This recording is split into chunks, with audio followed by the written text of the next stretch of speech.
आपने श्रीलंका की सड़कों पर वहां की जनता को विरोध करते देखा।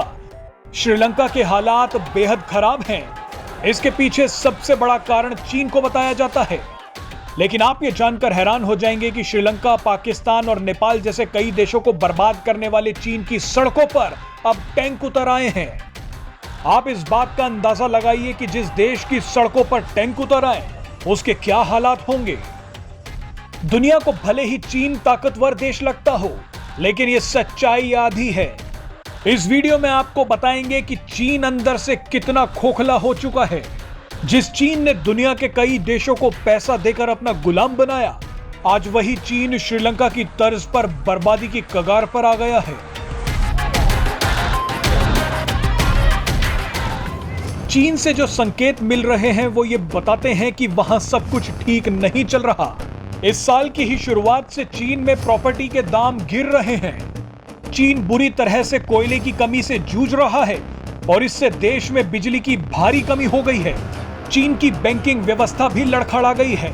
हालात इतने खराब हो चुके हैं कि चीन के एक बड़े बैंक ने ग्राहकों के खातों को सीज कर दिया है।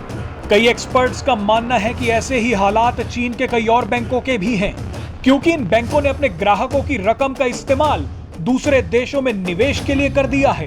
चीन अपने ग्राहकों की जिस रकम का इस्तेमाल दूसरे देशों को कर्ज के जाल में फंसाने के लिए कर रहा था, अब वो धीरे धीरे उसी जाल में खुद फंसता जा रहा है।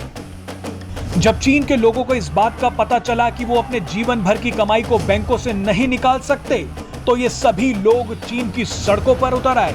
इन्हीं लोगों को काबू करने के लिए चीन की सरकार ने सड़कों पर टैंक उतार दिए। सोशल मीडिया पर कई ऐसी तस्वीरें आई जो ये दिखाती हैं कि चीन किस तरह से आर्थिक संकट की तरफ बढ़ रहा है।